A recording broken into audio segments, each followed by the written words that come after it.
Okay, great. So welcome everyone, and thank you for joining this training under the Refugee Health Promotion work, under the state of Pennsylvania, the Refugee office. We're really pleased to welcome back today Dr. Pam Garcia, who was so kind to give us a presentation earlier a few months ago about common medical conditions among refugees.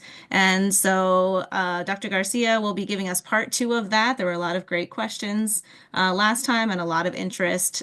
So we're definitely excited to hear from her, who is, and Dr. Garcia is one of our really valued partners at Penn Family Medicine, who works with a lot of refugee patients as well as other patients. So thank you so much, Dr. Garcia, and I'll turn it over to you. Thanks so much. Thanks for having me back and also for your feedback on what else you guys wanted to hear. I think that I did do a lot of topics the last time, so we're going to try to see what we could do with shortening it for you guys. So no financial disclosures. Some of the chronic medical conditions that were, high yield that people wanted to hear about is hypertension, diabetes, and pain. So we will start with that, but I'm going to just rearrange the order.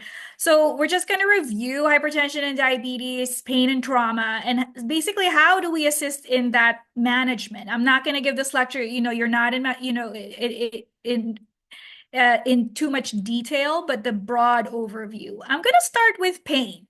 All right. Getting it out of the way. I hope we're all familiar with something called the Refugee Health Screener 15. It is the one validated screening tool that we have for how our patients are going through trauma and depression and anxiety. And it is validated in several languages, 12 to 15 in the last check.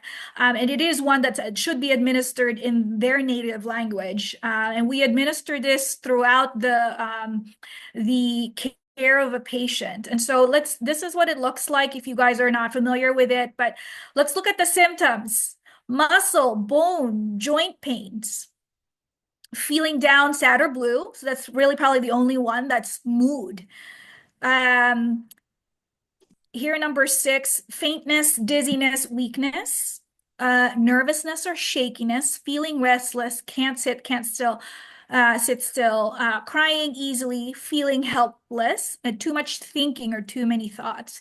And, a score of probably 12 in this is, positive for PTSD and depression and anxiety.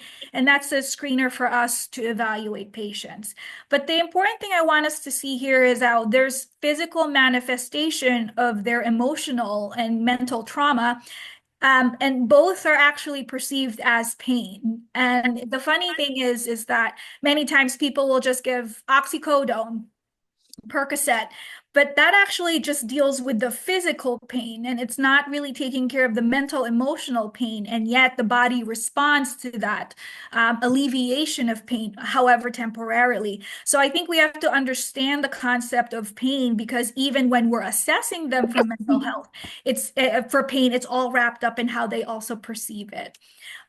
This is the most common one that I get is the neck and back pain. And I always pull up Google to my patients and I Google these muscle anatomy images because I will say to them, this is where I'm going to examine you. Where are you experiencing the pain? Can you point to where it is? And many times it's that trapezius muscle, that large triangular muscle that you can see here spans the breadth of bilateral shoulders, is attached to the middle of the back and all alongside the spine, in addition to the back of the occiput or the head.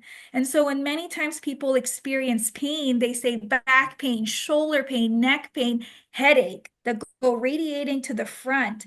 And guess what? Those muscles are so connected so that if you just trigger the one area where you're putting a lot of your stress, it could actually manifest as pain all over the upper body and the head. And I want us to feel that in ourselves right now.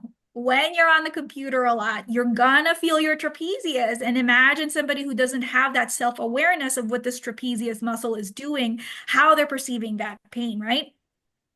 In addition, there are some modalities that I do. This is an acupuncture model, but what I can do is give people lidocaine injections, what we call trigger injections, in certain areas that relaxes those spasms that they have in those in the back. But you can see how that could radiate to the jaw. You could see how it could radiate to the front. And so when your patients are experiencing stress and pain, these areas are actually affected, and it could look really scary because you're like, are they having a stroke?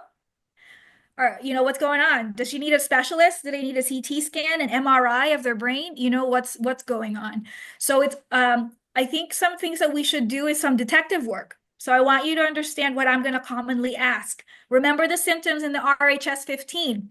Talks about dizziness, nausea, weakness, faintness.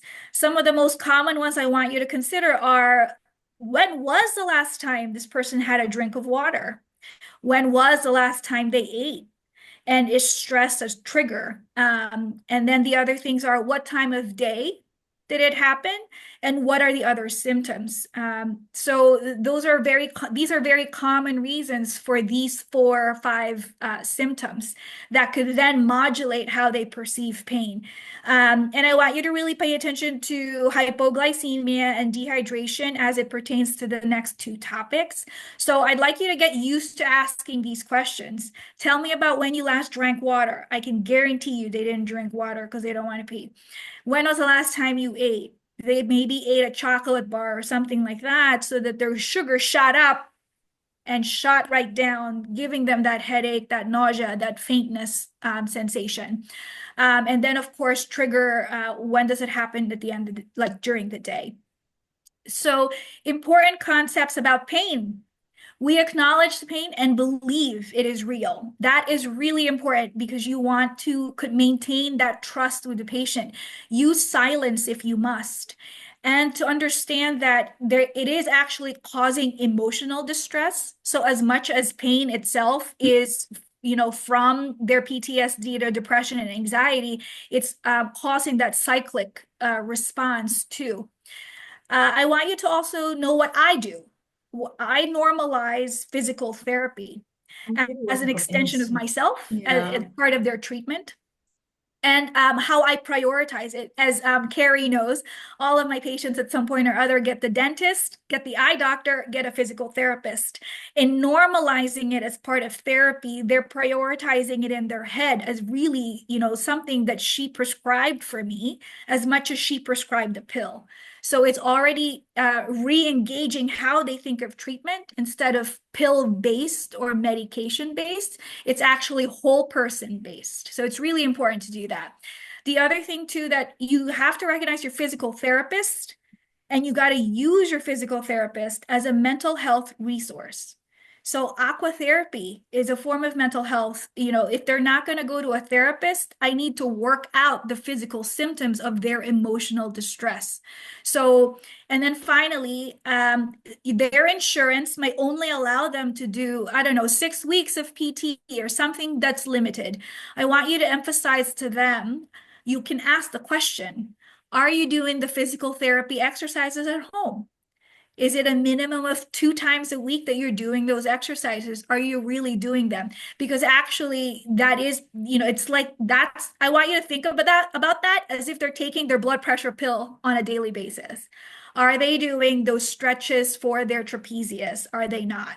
The core workouts that they need to strengthen their back, those kinds of isometric exercises. Okay. So those are probably the most important concepts to integrate into how we manage pain, is to subvert or change their perception of pain.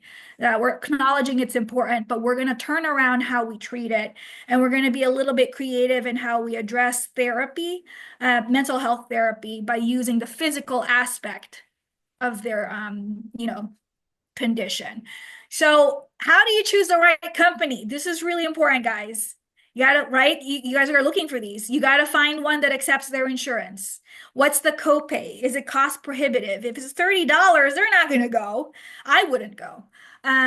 Is it close to where they live? Because if you can't take them, are they able to at least find their way there? Because that's going to be the main barrier of them going or not. And then here's another important thing, and this is why I don't always like NovaCare. is for every one physical therapist, there should only be 2 patients per hour.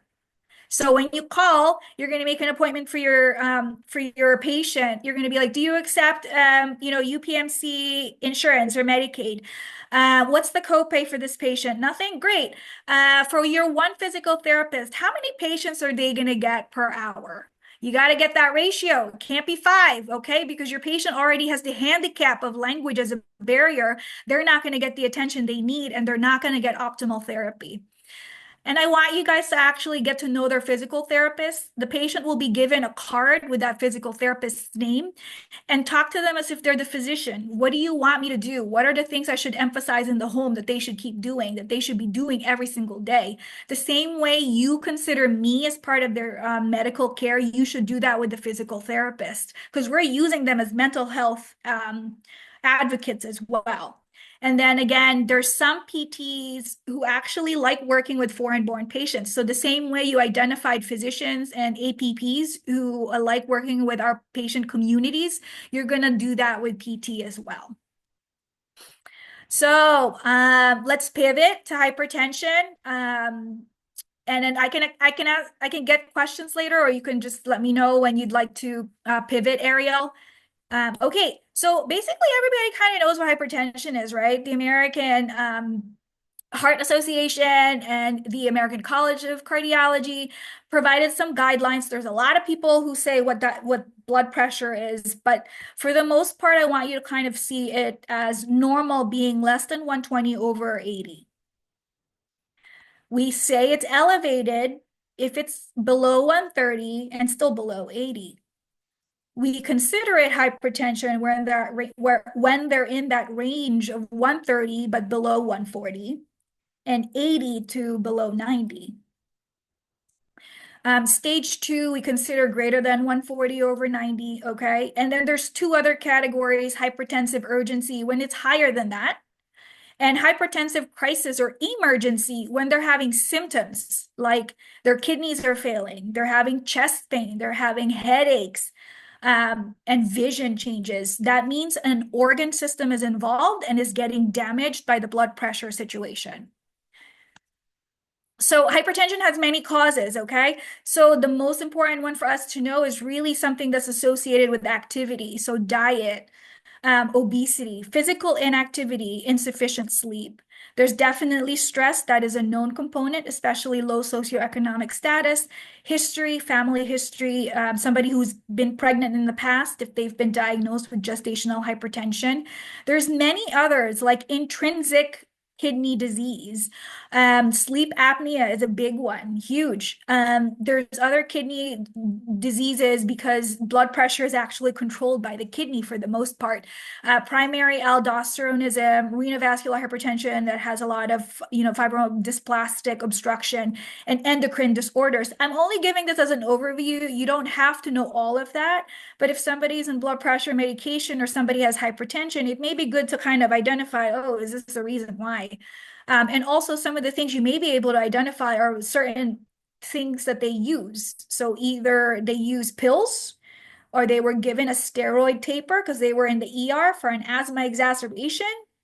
They bought over-the-counter flu medications or decongestants, right? And sometimes any drug use. And then there's just anatomical things like coarctation of the aorta for pediatric patients, which will be identified, but it would be good to know that that can cause hypertension. So the treatments, the most important thing about treatment is getting accurate data.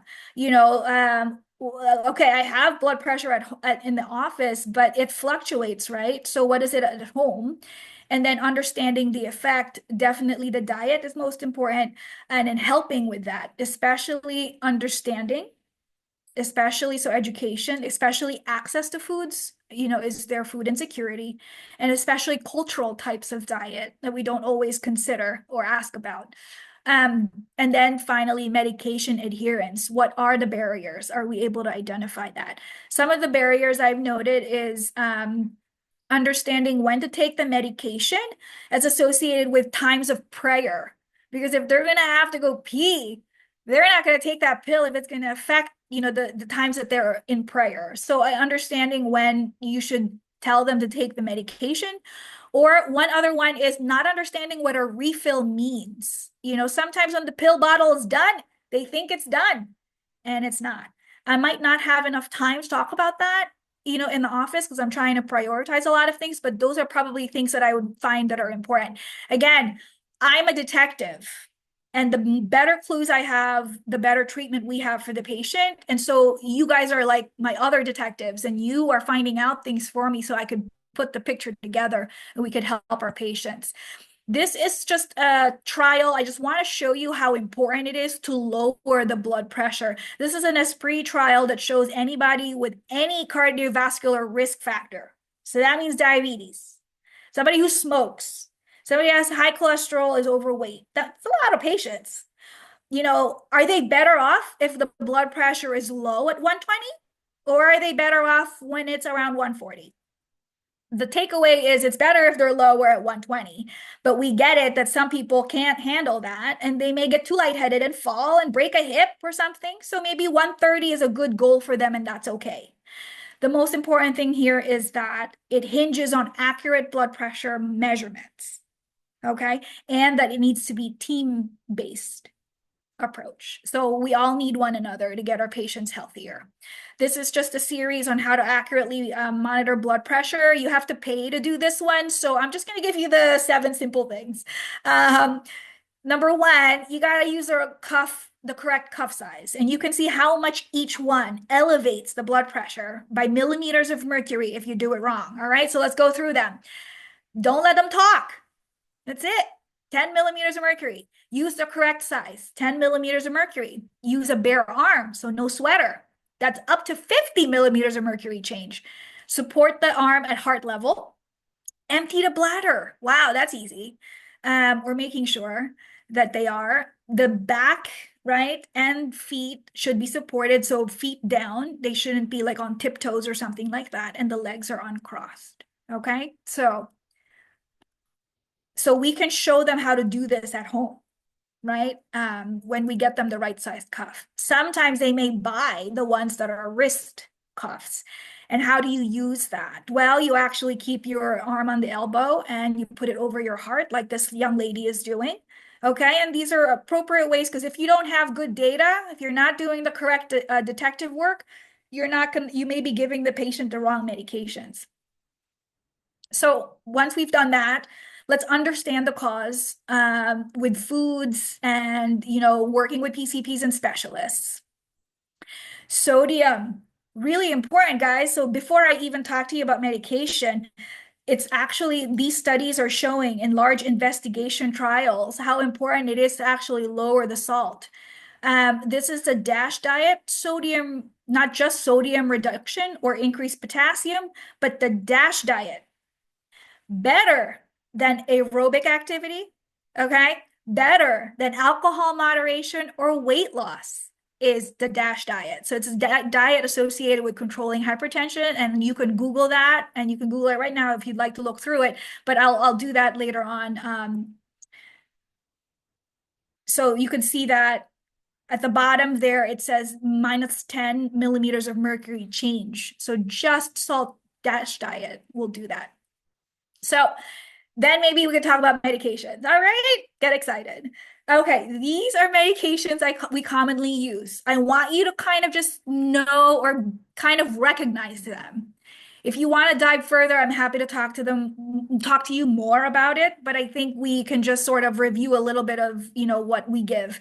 First line is usually amlodipine, which is a non-dipyridamine calcium channel blocker.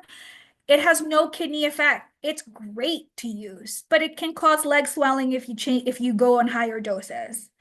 Olmesartan, valsartan, losartan. You may have heard of those medications.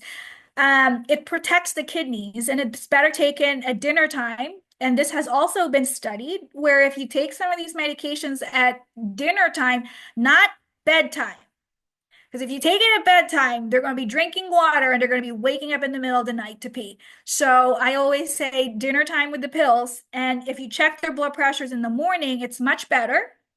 That's been studied. And number two, the patients won't really feel side effects because they're asleep. So those are the best times to give the blood pressure medications, okay? Except for the diuretics because it's supposed to make them pee. So that should be during the daytime. As soon as they wake up, just get it out of the way. And this is really important for people who have heart failure or they're really holding on to their water. And these are the folks where sodium reduction and DASH diet will really help. Spironolactone is special because it's for that condition, primary aldosteronism. So sometimes you may see that.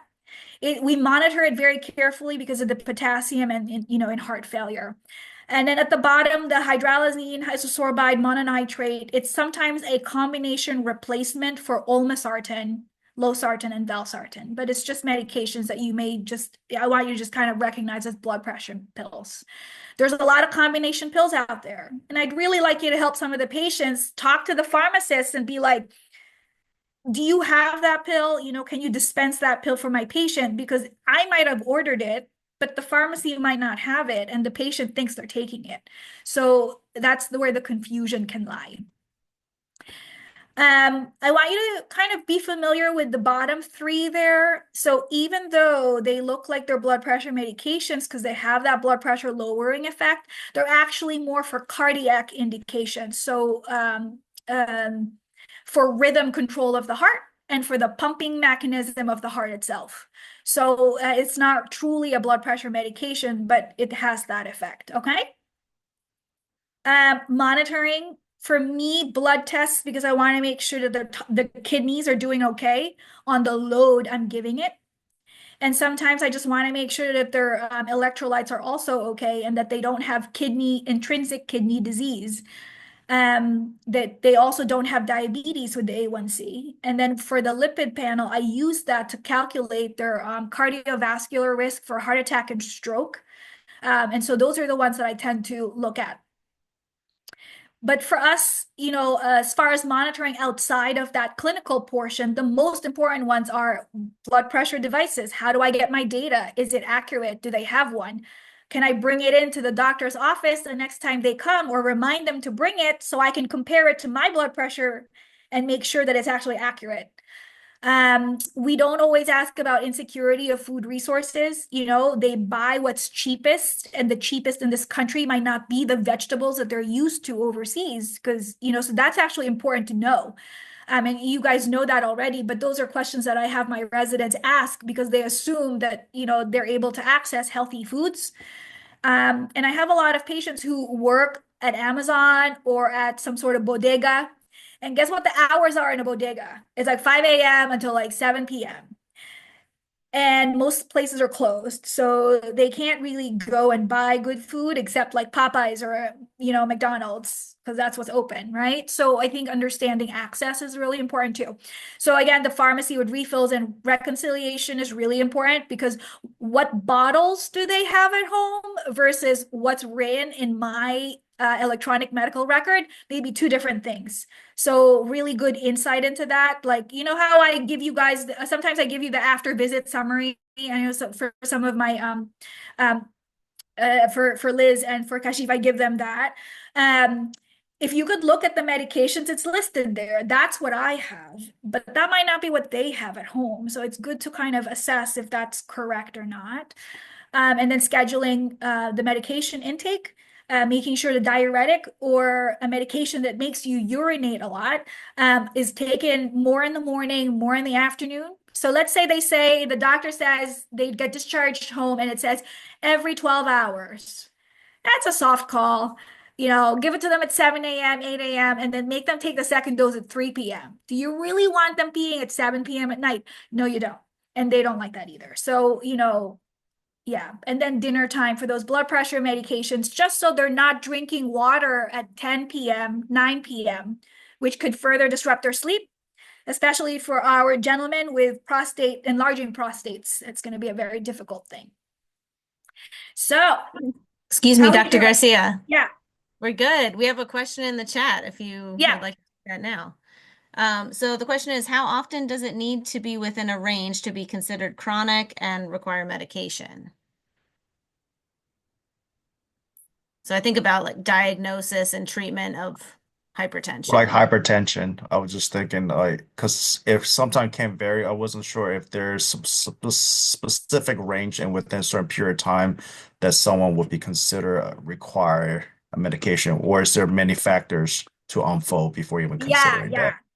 I love that question. So it's at two separate readings of above the goal, what we talked about, right? So above 130 or above 140, above 80, above 90.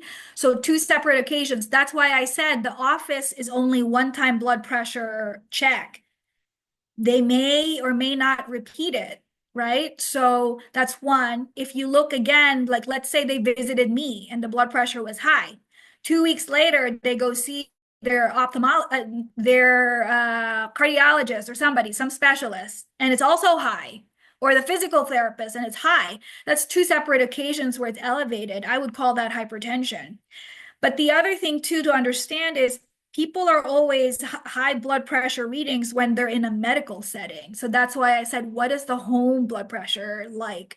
So whenever I see, let's say that patient has been to three different specialists, PT, cardiology, and primary care, and the blood pressure looks high, I usually would send that patient a blood pressure device at home so that they can send me their blood pressures at home in their natural environment.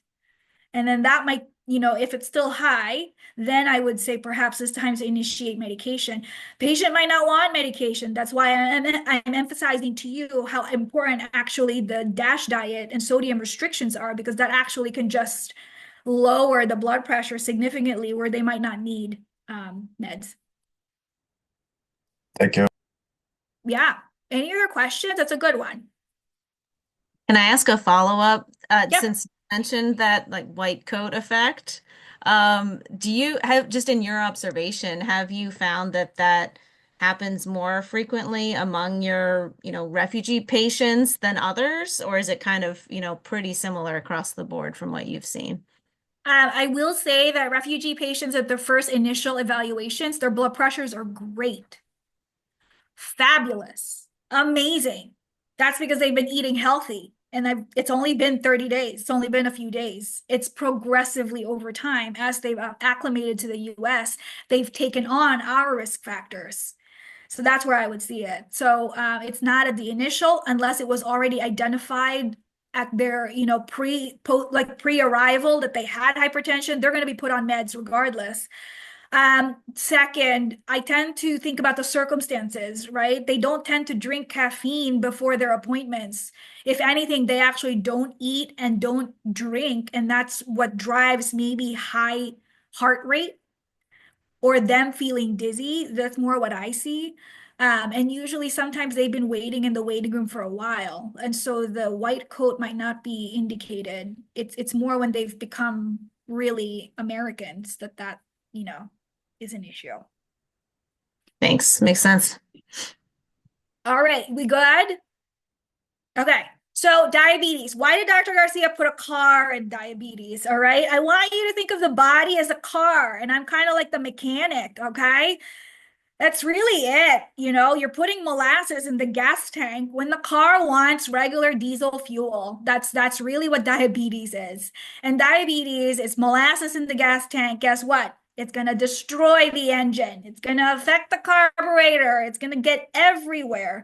And that's what diabetes does. It's called a glycosylation effect, basically sugar connecting to the proteins of the body. And that's why we send them to the eye doctor, because it's going to affect their vision. Why we protect their kidneys from kidney disease. Why it's actually the number one reason for renal failure that leads to dialysis. And it also leads to high blood pressure, right? Because, you're putting non-fuel where fuel should be. So, key concepts for patients that I want you guys to understand. Autopilot versus manual setting. Okay, this is a function of insulin in the body. Somebody like me who doesn't have diabetes, I will be on autopilot. My pancreas is autopilot right now. Somebody with diabetes might not be, and it's on manual setting. And I'm the one doing the manual setting of what they need. I'm doing the insulin calculation for them. I'm checking their sugar, right? Because it's manual, it's on manual setting. So that's how I want you to think about it. And that's how I tell my patients about diabetes. It's this car, but also the car that's on auto, like a body that's on autopilot versus something where it's manual setting and you have to do everything manually. That's the difference. So the other thing that's really important is that anything we drink or eat should be covered by insulin. Period. If it's autopilot, anything I eat or drink, my pancreas takes care of it. But somebody with diabetes who eats or drink, it's not just meals, it's juice and snacks. They have to either manually cover that with insulin if they're insulin dependent, or figure out a way to lower that sugar load so that the manual setting doesn't go way too high and you have to pay attention to it. So really good. So when do you test your sugars? All right, really important concept, guys. Fasting blood sugar, you may have heard of this, meaning this is the first thing they do in the morning. They check their sugar before they eat or drink that orange juice because they think orange juice is okay. It's not. Okay, so it's before any meal or drink in the morning. And what does it test? It tells me, all right, what their dinner time meal did to their body. So this is the manual setting, right? So whatever they ate the night before, if they snacked or whatever dinner, if it was spaghetti, I will know in the morning how their body's insulin handled that. That's what that means. Also, if they're on Lantus medication or Lantus in insulin pen, that tells me if the Lantus they got the night before is too much or not enough. It will tell me for that fasting blood sugar more, okay? And the second thing you would want to know is checking the sugar after a meal, but 2 hours after a meal. And so what you're checking is the other insulin, what we call the short-acting insulin or the regular insulin or the aspart or the Novolog. That's what that's checking, whether it was enough or whether it was too much. So this person is going into a hypoglycemic crisis. And then if they're not on insulin, what is their body doing? At 2 hours after you give a load of sugar, is the body even adequately covering it? And then for me, like I said, A1C, I usually do this every 3 months. And we're going to make it kind of simple. There's some people where the 3 month thing may be a little different, and they may be people who have sickle cell disease, other autoimmune things that affect your red blood cells, because that's what we measure for the A1C is the red blood cell lifespan. And it's a 3 month report card of the average of the sugars of that patient. Brief classification of diabetes. You've heard of type 1. It's basically a destruction of the beta cells of the pancreas, whether autoimmune or a delayed onset where you would see this in adulthood rather than in like teenage years or childhood. Type 2 is the one we see most often because fat cells, if they're obese, leads to an insensitivity to the insulin, so that you're creating insulin resistance, so that your beta cells keep pumping out insulin because it's like not sensitive, it's not responding, so they're going to keep pumping it out. And then your pancreas just slowly withers and dies because it can't handle it anymore. It got overworked and it's like burnt out. There's other forms, other types, somebody who gets a lot of steroids, for example, for whatever illnesses they have, can have a drug-induced or a chemical-induced diabetes. Exocrine pancreas diseases, something like pancreatic cancer, for example, something that actually destroys your pancreas. And then in pregnancy, what we call gestational diabetes that occurs in the second and third trimester of their pregnancies. So how do we diagnose it? The A1C, but two separate A1Cs, not just one. Unless you took their sugar at that moment in time and it was greater than 200, then you can say that that's diabetes. If that fasting sugar is greater than 126, they have diabetes. If you randomly check their sugar, you don't know if they ate an hour before, 5 hours before, or 2 hours before, and random sugar, and it was 200. And for pregnant women, they're going to do that 75-gram load. They'll make you drink this juice and then they'll check your sugar 2 hours later. And if that's greater than 200, that's considered diabetes. I do want to put a separate section for pre-diabetes because it's what I call the pink flag. If you see these, I don't want them to become diabetic and then start medication and start paying attention to things. I would want to do it before they're even diabetic. So again, 5.7 to 6.4, the fasting is a lot less at 100. And if you do it 1 hour postprandial, it would be less than 200. So why does it matter? Well, look at this. This is from the American Diabetes Association, and you can see how ethnicity and ancestry actually is a risk factor for diabetes in addition to obesity. So definitely first degree relative, but you can see here African American, Latino, Asian American ancestry, there's an actual risk for them versus Caucasian. So, my patient from Ukraine might not be at risk, but my patient from, Asia would be because we're kind of undercalling their sugar. So always paying attention. Somebody who already has high blood pressure or hypertension. Somebody who doesn't do a lot of physical activity. So those are people who are not employed. They're just in the home, in the row homes of Philadelphia, for example, where they don't have safe space to walk around in. They're going to be at risk. Okay. But for the most part, we start testing folks at around 35. This is again looking at risk-based screening. One way that people can do it is through the ADA's, very simple patient driven kind of questionnaire. I don't really think it pertains to our patients unless they've been living here for many years and then they started having symptoms or are worried that they have diabetes, because most of our patients get so much medical evaluation at the beginning that this is less likely, but you can give this to a lot of other patients, who have been here for a while. So foundation of diabetes treatment. All right, are you ready for it? Controlling the fuel. And finally, protecting the engine. That's really it. That's the basis of all of my medication therapy. And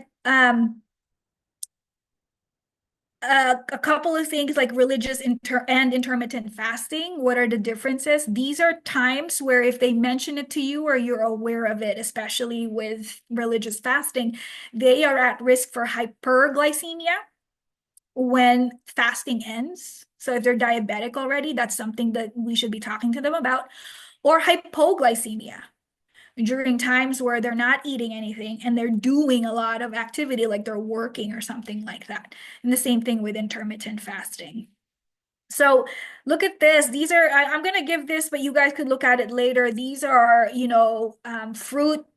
nutritional recommendations that are actually really good to review and keep reviewing because patients will keep asking you about this.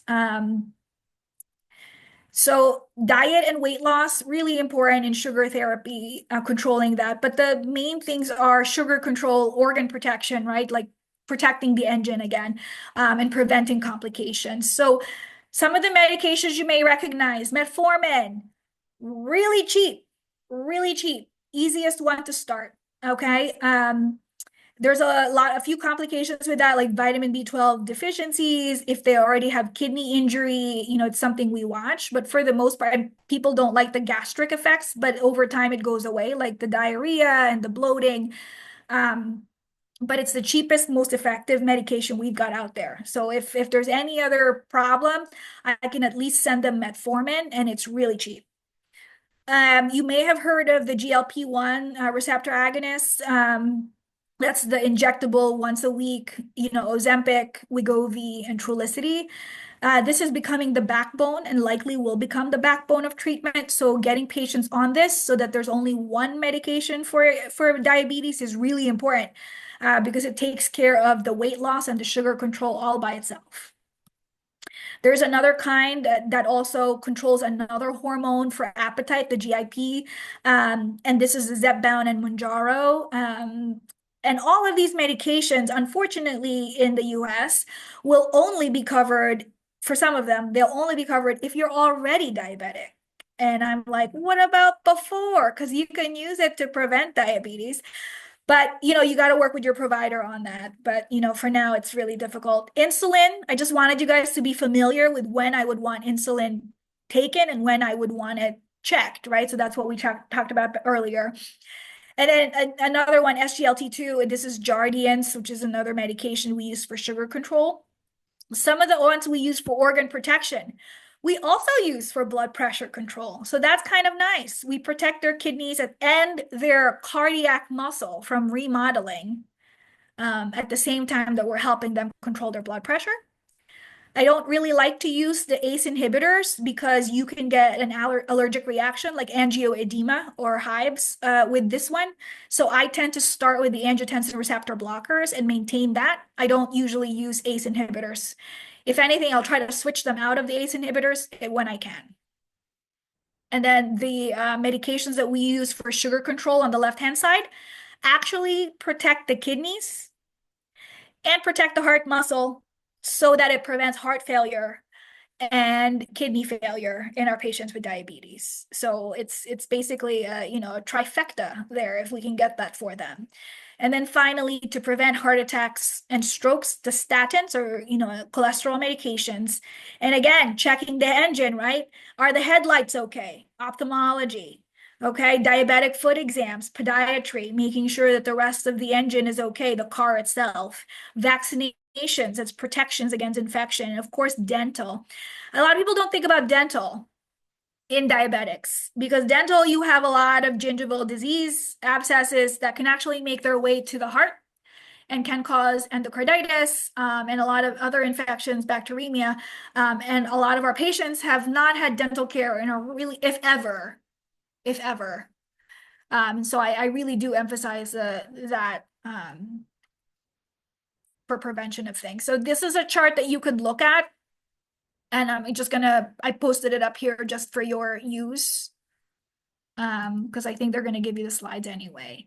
And again, monitoring that A1C metabolic panel every 3 months or once a year. The CMP includes a liver function test, so that I like to make sure the liver's okay. And again, vitamin B12, calcium, vitamin D, and phosphorus. Those are so that you know what orders I do every time and what duration. But the most important thing for monitoring is actually supporting positive health behaviors. However way we can do that, that's better than any medication I can give them. And psychosocial care, because we know that trauma history, depression history, disordered eating will all contribute to diabetes. And then the other thing is what we call diabetes distress.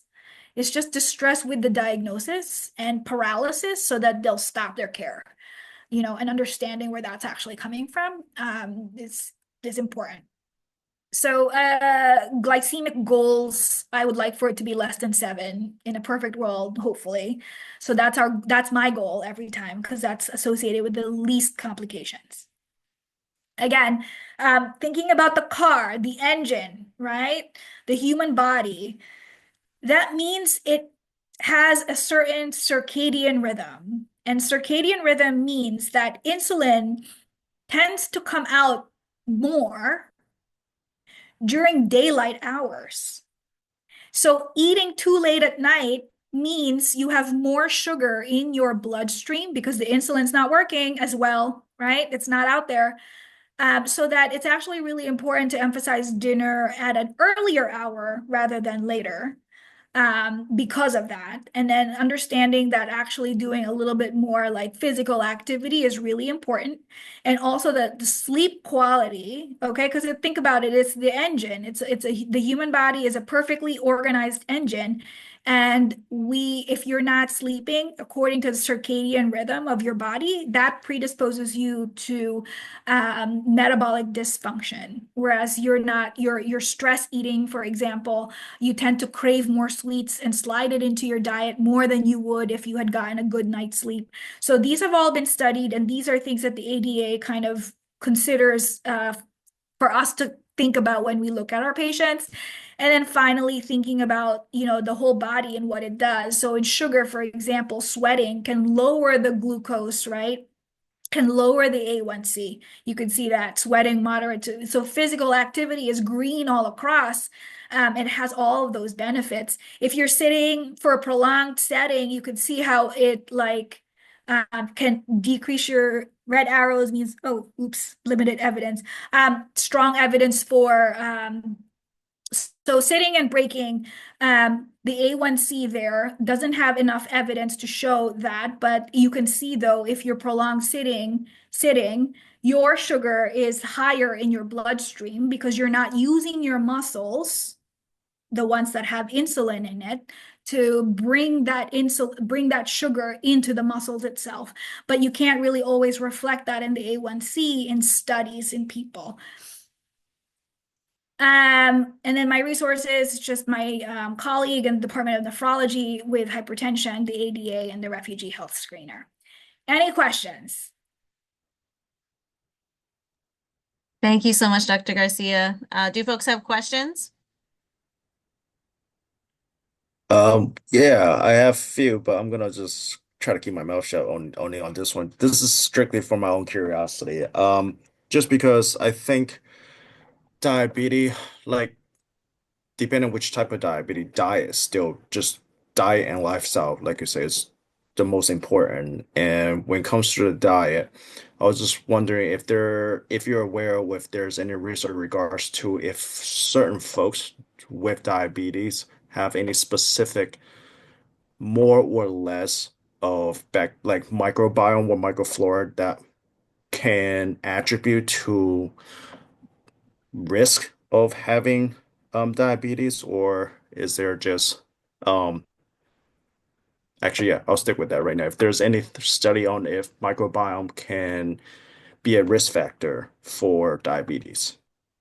I'll tell you this now that any microbiome work or thought or testing that you would think to do is expensive. So it's not something that's routinely done for the general population regarding diabetes care. You're not going to be like, let me order a microbiome test to see what what's going on. And we're not there yet as far as diabetes management or medicine for that matter.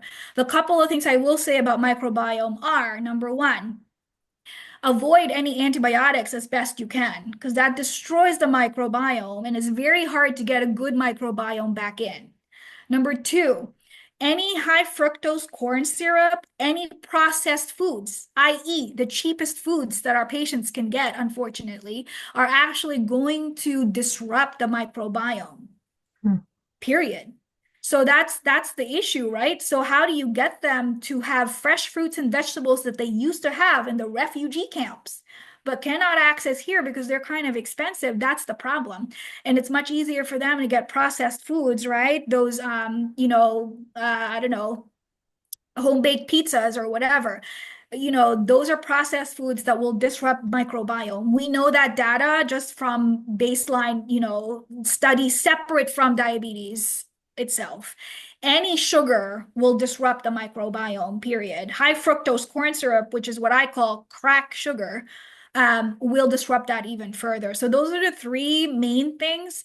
And then the other thing about microbiome is, our patients come from all over the world. So their exposures to parasitic diseases, if they still even have parasites in them, right, is going to affect that microbiome distribution. So thinking of the body as sort of a beautifully made engine car and how you can make it as natural as possible for that car, as healthy as possible, is probably the best thing that's going to keep that car running for a long period of time. As far as nutrition that you're asking, I would want you to partner with an actual registered dietitian that's available at your institution to review diabetes diet that you can then review with your patients or reinforce for them, because that's not my specialty. I do have some things that I show, like how do you read a nutrition label, for example, things like that. But for the most part, I'm limited in my nutrition counseling with my patients. Thank you very much. And I'm actually going to stop the recording.